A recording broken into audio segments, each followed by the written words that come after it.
നമ്മുടെ രാജ്യവും രാജ്യത്തിന്റെ നിയമങ്ങളും മാറുകയാണ്. ആരുടെ കരങ്ങളിലാണ് ഈ രാജ്യത്തിന് പുരോഗതി ഉണ്ടാകുന്നത്, ആരുടെ ഭരണകാലത്താണ് ഈ രാജ്യത്തിന് മാറ്റങ്ങൾ സംഭവിക്കുന്നത് എന്ന് ജനങ്ങൾ അറിയുകയും അവരത് തിരിച്ചറിഞ്ഞ് പ്രവർത്തിക്കുകയും ചെയ്യുന്ന ഒരു സാഹചര്യത്തിൽ കൂടിയാണ് നമ്മൾ പോകുന്നത്. മയക്കുമരുന്നിലൂടെ സമ്പാദിക്കുന്ന പണം ഭീകരവാദ പ്രവർത്തനങ്ങൾക്ക് ഉപയോഗിക്കുകയാണെന്നും ഭീകരവാദികളെ വെറുതെ വിടില്ല എന്നും ആഭ്യന്തരമന്ത്രി അമിത്ഷായുടെ പ്രഖ്യാപനം കേട്ടാണ് ഇന്ന് ഈ രാജ്യം ഉണരുന്നത് തന്നെ. രാജ്യസഭയിലായിരുന്നു അമിത്ഷായുടെ പ്രസ്താവന. കേന്ദ്ര സർക്കാർ നടപടികളിലൂടെ കാശ്മീരിൽ ആക്രമണങ്ങളും കുറഞ്ഞു എന്നും അമിത്ഷാ രാജ്യസഭയിൽ വ്യക്തമാക്കി. ഭീകരവാദികളെ കണ്ടാൽ അവരുടെ നെറ്റിയിൽ തന്നെ വെടിവെക്കണം എന്നതാണ് മോദി സർക്കാരിന്റെ നയം എന്ന് കേന്ദ്ര ആഭ്യന്തരമന്ത്രി അമിത്ഷാ പറഞ്ഞു. ഭീകരവാദത്തോട് യാതൊരു മൃദു സമീപനവുമില്ല. ജമ്മു കാശ്മീരിൽ ഭീകരവാദികളുടെ ആക്രമണത്തിൽ കൊല്ലപ്പെടുന്നവരുടെ എണ്ണത്തിൽ 70% കുറവുണ്ട് എന്നാണ് അമിത്ഷാ പറഞ്ഞത്. അത് മോദി സർക്കാരിന്റെ ഭരണകാലത്തെ വലിയ നേട്ടമാണ്. അവശേഷിക്കുന്ന ഭീകരവാദികളെയും തുടച്ചു നീക്കുമെന്ന് അമിത്ഷാ ഉറപ്പു നൽകി. തീവ്രവാദം മനസ്സിൽ വയ്ക്കുന്ന ചിലരാണ് പ്രശ്നക്കാർ എന്ന് പ്രതിപക്ഷ നേതാക്കളെ പരോക്ഷമായി വിമർശിച്ച അമിത്ഷാ പറഞ്ഞു. 2026 മാർച്ച് മാസത്തോടുകൂടി രാജ്യത്ത് മാവോയിസ്റ്റുകൾ ഉണ്ടാകില്ല, അവരെ തുടച്ചു നീക്കുമെന്നാണ് അമിത്ഷാ കൂട്ടിച്ചേർത്തത്.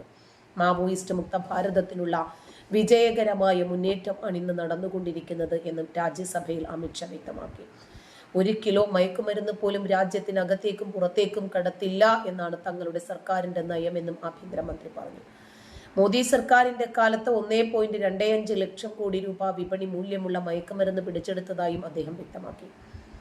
സംസ്ഥാനങ്ങളുമായി ചേർന്ന് ലഹരിക്കെതിരായിട്ടുള്ള വേട്ട തുടരുമെന്നും ഗുജറാത്ത്, പഞ്ചാബ്, കർണാടക സർക്കാരുകളുമായി പ്രവർത്തിച്ച് ഇതിനോടകം തന്നെ വലിയ രൂപത്തിൽ തങ്ങൾ ദൗത്യങ്ങൾ പൂർത്തീകരിച്ചിട്ടുണ്ടെന്നും അമിത്ഷാ പറഞ്ഞു. ജമ്മു കാശ്മീരിലെ ഭീകരവിരുദ്ധ പ്രവർത്തനങ്ങളെയും വികസനത്തെയും കുറിച്ച് സംസാരിക്കുന്നതിനിടയിൽ കോൺഗ്രസ് നേതാവ് രാഹുൽ ഗാന്ധിയെ പരിഹസിക്കുകയും ചെയ്തിട്ടുണ്ട് കേന്ദ്ര ആഭ്യന്തരമന്ത്രി അമിത്ഷാ. മോദി സർക്കാർ നടത്തിയ വികസന പ്രവർത്തനങ്ങൾ അംഗീകരിക്കാൻ രാഹുൽ ഗാന്ധി വിസമ്മതിച്ചു എന്ന് അമിത്ഷാ ആരോപിച്ചു. ആരെങ്കിലും കറുത്ത കണ്ണട ധരിച്ചിരിക്കുകയാണെങ്കിൽ അവർക്ക് എങ്ങനെയാണ് വികസനം കാണാൻ സാധിക്കുന്നത്? അവർ നമ്മളോട് ചോദിക്കുന്നു, ആർട്ടിക്കിൾ 370 റദ്ദാക്കിയതിനു ശേഷം എന്താണ് സംഭവിച്ചത് എന്ന്. സാഹേബ്, തുറന്ന ഹൃദയവും വ്യക്തമായ കാഴ്ചപ്പാടുമുള്ളവർക്ക് മാത്രമേ വികസനം കാണാൻ കഴിയൂ. കറുത്ത കണ്ണട ധരിച്ച് കണ്ണുകൾ അടച്ചിരിക്കുന്ന ആളുകൾക്ക് ജമ്മു കാശ്മീരിന്റെ പുരോഗതി കാണാൻ കഴിയില്ല. ഒരു നേതാവ് കാശ്മീരിൽ പോയി അവിടെ ആസ്വദിച്ചു. അദ്ദേഹം മഞ്ഞുകൊണ്ട് ഹോളി കളിച്ചു. തുടർന്ന് അവിടെ തീവ്രവാദികളെ കണ്ടതായി ആ നേതാവ് അവകാശപ്പെട്ടു. ഒരു തീവ്രവാദി നിങ്ങളുടെ മനസ്സിലുണ്ടെങ്കിൽ അവൻ കാശ്മീരിൽ എന്നതുപോലെ നിങ്ങളുടെ സ്വപ്നങ്ങളിലും പ്രത്യക്ഷപ്പെടും. രാഷ്ട്രീയ പ്രത്യയശാസ്ത്രത്തിന്റെ പിന്തുണയുള്ള തീവ്രവാദം രാജ്യത്ത് വളരാൻ ഞാൻ അനുവദിക്കില്ല എന്ന് അമിത്ഷാ പറഞ്ഞു. ഈ മയക്കുമരുന്നിലൂടെ സമ്പാദിക്കുന്ന പണം രാജ്യത്തെ ഭീകരവാദ പ്രവർത്തനങ്ങൾക്കാണ് ഇവർ ഉപയോഗിക്കുന്നത് എന്ന് അമിത്ഷാ തറപ്പിച്ചു പറഞ്ഞു.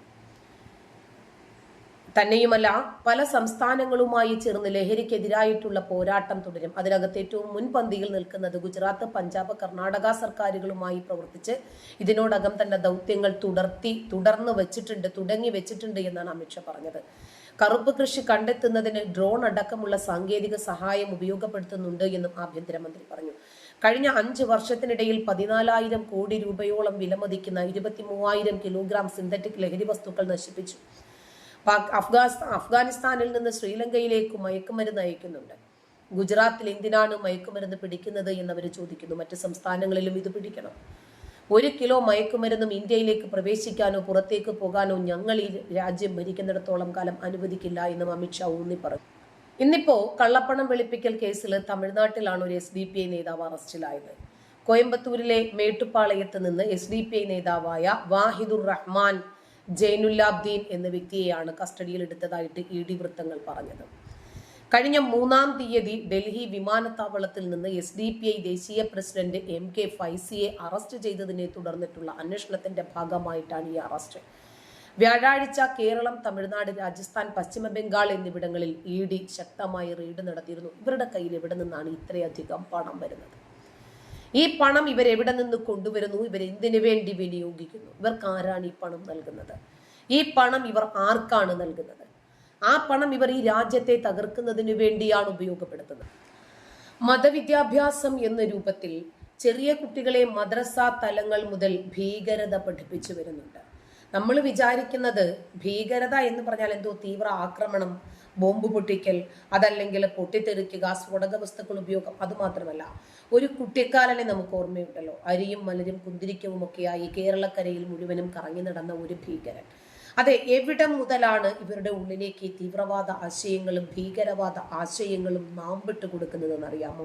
അതിന് മദ്രസകൾ വഹിക്കുന്ന വലിയ ഒരു പങ്കാണ് 9 വയസ്സുകാരനായ കുട്ടിക്കാലന്റെ നാവിലൂടെ ഈ നാട് കേട്ടത്. യഥാർത്ഥ സത്യം കൊള്ളേണ്ടടുത്ത് കൊള്ളാൻ തുടങ്ങി. ഇന്ന് വരെ കേരളത്തിലെ വെർണാക്കുലർ മീഡിയ സോക്കോൾഡ് അറിയാം ഏത് രീതിയിലുള്ള എല്ലാ ആന്റി നാഷണൽ ആക്ടിവിറ്റീസിനെ തുറന്നു കാട്ടാത്ത മീഡിയ ഇതിന്റെ ഡിബേറ്റ് ചെറിയ രീതിയിൽ സ്റ്റാർട്ട് ചെയ്തു. ഇവിടെ പല മുസ്ലിം സംഘടനകൾക്കും പ്രത്യേകിച്ച് ലീഗിനും അവരുടെ സിസ്റ്റർ ഓർഗനൈസേഷനൊക്കെ അത് എത്തേണ്ടിടത്തങ്ങ് എത്തി.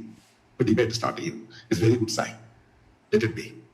അതിനാവശ്യം മാറ്റുവിൻ ചട്ടങ്ങളെ, അല്ലെങ്കിൽ അത് മാറ്റും നിങ്ങളെ താൻ എന്ന് പറഞ്ഞതുപോലെ ഇവര് മാറിയിട്ടില്ലെങ്കിൽ കാലഘട്ടം ഇവരെ മാറ്റിയേ തീരും. മുമ്പൊന്നും വാർത്തകൾ കൊടുക്കാത്ത മീഡിയാസ് പോലും, ഒരിക്കലും ചർച്ച ചെയ്യാത്ത മീഡിയാസ് പോലും ഇത്തരം ഭീകര പ്രവർത്തനങ്ങളെ സംബന്ധിച്ചും രാജ്യവിരുദ്ധതകളെ സംബന്ധിച്ചും ചർച്ച ചെയ്യുന്നുണ്ട് എങ്കിൽ നമ്മുടെയൊക്കെ സ്വാധീനം വളരെ വലുതാണ് ഈ മേഖലയിൽ. അതുമായി ബന്ധപ്പെട്ട് ഞാനൊരു വീഡിയോ പറഞ്ഞിരുന്നു. ഏകദേശം ഒരു വർഷം ഗവൺമെന്റിന്റെ ബജറ്റ് അലോക്കേഷൻ 20 കോടി രൂപയാണ് മദ്രസ സംഭവത്തിന് വേണ്ടി ഗവൺമെന്റ് സ്പെൻഡ് ചെയ്തത്. എങ്ങനെയുണ്ട്? മദ്രസ ടീച്ചേഴ്സിന്റെ സാലറി, അവിടെ ബിൽഡിംഗ് കൺസ്ട്രക്ഷൻ, ഈ ടീച്ചേഴ്സിന് മറ്റു കൊടുക്കുന്ന മറ്റു പല സംഭവങ്ങൾ, അതിന്റെ മിസ്ലേനിയസ് എക്സ്പെൻസ് എല്ലാം കൂടെ ചേർത്ത് 20 കോടി രൂപയാണ് എന്റെയും നിങ്ങളുടെയും ടാക്സിൽ നിന്നും എടുത്ത് ഈ മദ്രസ അധ്യാപകർക്ക്, ഈ മദ്രസയ്ക്കും വേണ്ടി കൊടുക്കുന്നത്. അതിനകത്ത് ഈ മൈനോറിറ്റി ആയിട്ട് ബന്ധപ്പെട്ട് അതിന്റെ അവശ്യ ക്രൈസ്തവർ ഉൾപ്പെടെയുള്ളവരും ഉണ്ട് അതിനകത്ത്. അപ്പൊ അതിന്റെ ഡീറ്റെയിൽസ് ഞാൻ എക്സാക്ട് ആയിട്ട് ചോദിച്ചിട്ട് അതിന്റെ കണക്ക് തരുന്നില്ല. പക്ഷെ ഉറപ്പായിട്ട് ഞാനിത് RTA ത്രൂ ഇതിന്റെ കണക്കെടുത്തിട്ട് നിങ്ങളുടെ മുമ്പിൽ അവതരിപ്പിക്കുന്നതായിരിക്കും. അല്ലെങ്കിൽ വേറെ എന്തെങ്കിലും റിസോഴ്സ് ഉപയോഗിച്ച് കണ്ടുപിടിക്കാൻ സാധിക്കുകയാണ്. കാരണം കഴിഞ്ഞ ദിവസത്തെ ബജറ്റിന്റെ പേപ്പറിനകത്ത് ഇവർ എന്തൊക്കെയാണ് നടപ്പിലാക്കിയത്, പക്ഷെ അതിനകത്ത് ഞാൻ നോക്കിയിട്ട് ആ പേപ്പേഴ്സിൽ നോക്കിയിട്ട് എവിടെയൊക്കെയാണ് മൈനോറിറ്റി ആയിട്ടുള്ള ക്രിസ്ത്യൻ കമ്മ്യൂണിറ്റിക്ക് അതിനകത്ത് മെൻഷൻ ചെയ്തിരിക്കുന്ന ഗവൺമെന്റിന്റെ ബജറ്റിനകത്തും ഗവൺമെന്റിന്റെ ഫിനാൻസ് മിനിസ്റ്ററിലും വെൽഫെയർ മിനിസ്റ്ററിലും മെൻഷൻ ചെയ്തിരിക്കുന്നത് അവശ്യ ക്രൈസ്തവർ. അതിനകത്ത് ഈ ലാറ്റിൻ കാത്തലിക്സും ഉണ്ട്. പിന്നീട് ഇവർ വരുന്നത് കൺവേർട്ട് ആയ ബാക്ക്വേർഡ് ക്ലാസ്സിലുള്ള ക്രിസ്ത്യൻ കമ്മ്യൂണിറ്റിക്ക് അവരുടെ കുട്ടികൾക്ക് ഹയർ എഡ്യൂക്കേഷന് വേണ്ടി ഗവൺമെന്റ് സ്കോളർഷിപ്പ് കൊടുക്കുന്നുണ്ട്, സ്റ്റേറ്റ് ഗവൺമെന്റ് സ്കോളർഷിപ്പ്. അതിന്റെ ഭാഗമായിട്ട് കാരണം ബാലൻസ് ചെയ്യാൻ, അതായത് ഒരിടത്ത് മതം പഠിപ്പിക്കാനും അവർക്ക് മതവിദ്യാഭ്യാസം മാത്രം, അതിന്റെ എഡ്യൂക്കേഷൻ ഇല്ല, മതവിദ്യാഭ്യാസം കൊടുക്കാനും മദ്രസ അധ്യാപകർക്ക് 20 കോടി കൊടുക്കുമ്പോൾ ഇവിടെ അതിനെ ബാലൻസ് ചെയ്യാൻ വേണ്ടി ഉണ്ടാക്കി വെച്ച സംഭവമാണ് അവശ്യ ക്രൈസ്തവർ. അതായത് ബാക്ക്വേർഡ് കൺവേർട്ടഡ് ആയിട്ടുള്ള ക്രിസ്ത്യൻ കമ്മ്യൂണിറ്റിക്ക് അവരുടെ ഈ മതം പഠിക്കാനല്ല, അവർക്ക് ഹയർ എഡ്യൂക്കേഷന് വേണ്ടി ഗവൺമെന്റ് സ്കോളർഷിപ്പ് കൊടുക്കുന്നുണ്ട്. അതിന്റെ യഥാർത്ഥ കണക്ക് ഉറപ്പായിട്ടും ഇത് കിട്ടിയ ശേഷം ഞാൻ നിങ്ങൾ കൊണ്ട് കാണിക്കുന്നതായിരിക്കും. ഇനി ഞാൻ ആ ടോപ്പിക്കിലോട്ട് വരുമോ? ഇതുമായി ബന്ധപ്പെട്ട് ഈ കമ്മീഷനുമായിട്ട് ആക്ടിവിറ്റീസായിട്ട് ബന്ധപ്പെട്ട് പല ആൾക്കാരോട് ഇതിനെപ്പറ്റി റിസർച്ച് നടത്തി. പലപ്പോഴും ഈ ലാറ്റിൻ കാത്തലിക് ആണെങ്കിൽ അവശ്യ ക്രൈസ്തവർ നിങ്ങൾക്ക് മനസ്സിലായി കൺവേർട്ടഡ് ക്രിസ്ത്യൻ ആണെങ്കിൽ ഉദ്ദേശിക്കുന്നത്. അപ്പം അവരുടെ എഡ്യൂക്കേഷൻ പർപ്പസിന് വേണ്ടി ഗവൺമെന്റ് മറ്റേത് ബാലൻസ് ചെയ്യാൻ വേണ്ടി കൊടുക്കുന്നു. ഞാൻ എന്റെ അഭിപ്രായം ഞാൻ പറയുകയാണ്, കേൾക്കുന്നവരെ ക്രൈസ്തവരാണെങ്കിലും മറ്റുള്ള കമ്മ്യൂണിറ്റി ആണെങ്കിലും നിങ്ങളിത് ശ്രദ്ധിച്ച് കേൾക്കണം. ഇവിടെ ഗവൺമെന്റ് ബാലൻസ് ആക്ട് കൊണ്ടുവരികയാണ്. മതവിദ്യാഭ്യാസം പഠിപ്പിക്കുന്നതിന് അവിടെ മദ്രസയ്ക്കും ടീച്ചേഴ്സിനും അതിന്റെ ഗ്രാന്റ് കൊടുക്കാൻ വേണ്ടി 20 കോടി കൊടുക്കുമ്പോൾ ഇപ്പോഴത്തെ ബാലൻസിംഗ് ആക്ടിന് പബ്ലിക്കിനെ കാണിക്കാനും നിയമപ്രശ്നങ്ങൾ ഉണ്ടാകാതിരിക്കാനും വേണ്ടി അവശ്യ ക്രൈസ്തവരുടെ കുട്ടികൾക്ക് ഹയർ എഡ്യൂക്കേഷൻ വേണ്ടി പണം കൊടുക്കുന്നു. 10 വർഷത്തോളമായി നമ്മൾ ഈ വിഷയം അഡ്രസ് ചെയ്തുകൊണ്ടിരിക്കുകയാണ് സമൂഹ മാധ്യമങ്ങളിലൂടെ. ഇനി പറയുന്നത് ശ്രദ്ധിച്ചു കേൾക്കുക.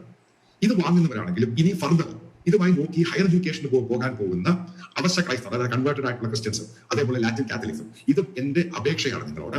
നിങ്ങൾ ഇത് പരിപൂർണമായിട്ടും വാങ്ങരുത്, ഇത് ബോയ്ക്കോട്ട് ചെയ്യണം. കാരണം ഇത് കാണിച്ചിട്ട് അപ്പുറത്തെ മദ്രസ എഡ്യൂക്കേഷൻ കൊടുക്കാൻ വേണ്ടി ഒന്നുമില്ല, എഡ്യൂക്കേഷൻ പഠിപ്പിച്ച് പറയുന്നതാണ് അവർ കൊടുക്കുന്നത്. അത് കൊടുക്കാൻ നേരത്തെ ഇവിടുത്തെ സഭകൾ ചെയ്യുന്ന ഒരു സംഭവമാണ്.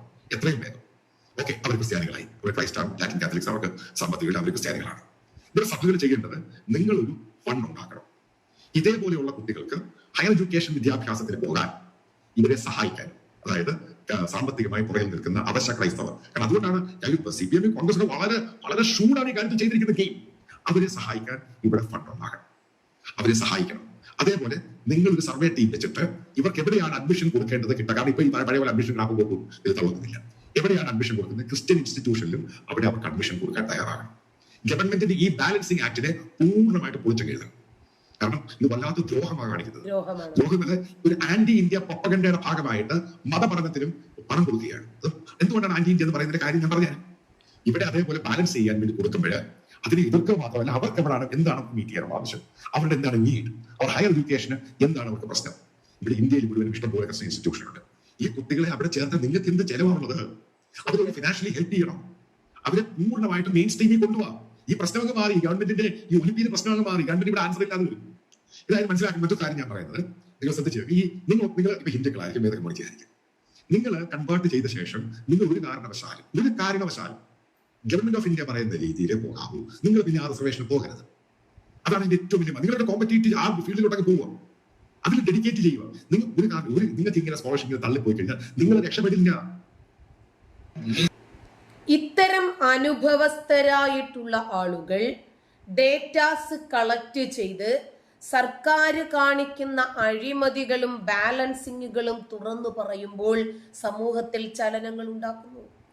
അവരെ നിശബ്ദരാക്കാൻ ശ്രമിക്കുന്നു, അവരെ ഭയപ്പെടുത്താൻ ശ്രമിക്കുന്നു, അവർക്കെതിരെ ഒരുപാട് കേസുകൾ കൊണ്ടുവരുന്നു. എന്താണ് കാരണം?